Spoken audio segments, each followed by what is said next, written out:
नमस्कार किसान भाइयों गन्ना पौधे के जमाव के बाद सबसे पहले उसमें जो रोग आता है वह होता है कंसुआ।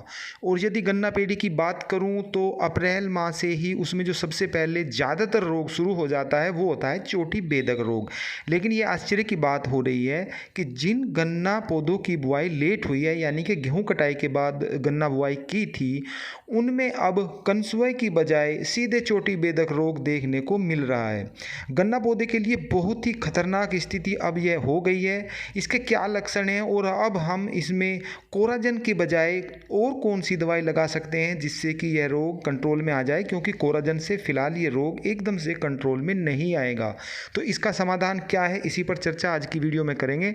मेरे प्यारे किसान भाइयों, यदि अभी तक आपने हमारे A4 चैनल को सब्सक्राइब नहीं किया है तो कृपया करके इसे सब्सक्राइब कर दें। किसान भाइयों, पहले मैं इसके सबसे पहले लक्षण बताऊंगा, इसके बाद इसका उपचार बताऊंगा। तो सबसे पहले जो इसके लक्षण हैं वे यदि आप अपने गन्ना पौधे का बारीकी से निरीक्षण कीजिए, क्योंकि इसके लक्षण कंसुआ रोग से अलग होते हैं। तो इसमें जिन पत्तियों में गोल गोल छेद आपको दिखाई दें, जैसा कि मैं आपको दिखा भी रहा हूं, तो समझ लेना कि 100% इसमें नीचे सूंडी है।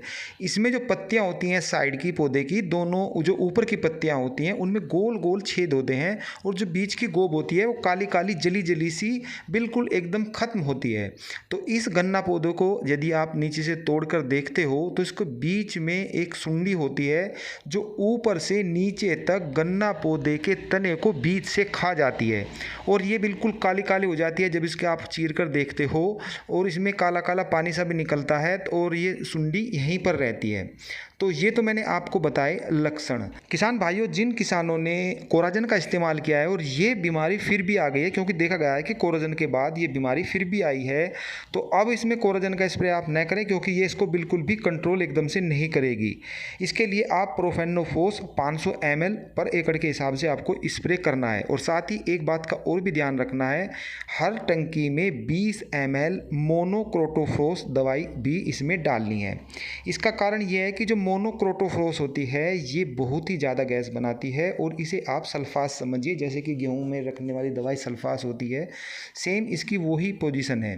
तो इसे आप टंकी में डालते समय सावधानी बरतें, दोपहर के समय आप न करें, वरना ये काफ़ी नुकसान भी व्यक्ति को जब आप स्प्रे करोगे तो पहुंचा सकती है, नशा सा हो जाता है। तो इस चीज़ का आप ध्यान रखें। किसान भाइयों, एक दवाई और भी है जो उसे एकदम से कंट्रोल करती है, लेकिन मैं उसकी सलाह बिल्कुल नहीं दूंगा। कुछ किसान फेराडोन का यूज़ करते हैं। यदि आप इसका यूज़ करते हैं तो 10 kg पर एकड़ के हिसाब से इसे यूज करना है, लेकिन लगाने से मैं इसमें सावधानी आपको बरतनी होगी कि ये जो दवाई है आप ये समझ लें इसके बारे में कि ये सुगंध से नहीं बल्कि त्वचा के संपर्क में आने पर जो रोएं होते हैं और ये वहाँ त्वचा के अंदर चली जाती है, शरीर के अंदर चली जाती है और ये फिर व्यक्ति को नुकसान पहुँचाती है। इसमें शुरुआती लक्षणों में जी मिचलाता है और हल्का सा धुंधला दिखाई देने लगता है, तो समझ लो कि ये व्यक्ति को नुकसान पहुंचा रही है।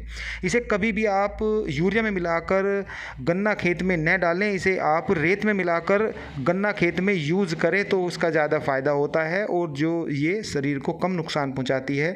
आपको ये भी ध्यान रखना है कि जब ओस पड़ रही हो तब इसे बिल्कुल भी यूज़ न करें और जल्दी जल्दी इसे आप खेत में लगाने के बाद आप बाहर निकल जाएं और स्नान कर लें, तो ये कम नुकसान पहुंचाती है। लेकिन मैं इसकी फिर भी सलाह नहीं दूंगा, ये काफ़ी हैवी दवाई है और ये व्यक्ति को नुकसान भी पहुंचा देती है। फिर मिलते हैं ताज़ा अपडेट के साथ, तब तक के लिए जय जवान जय किसान।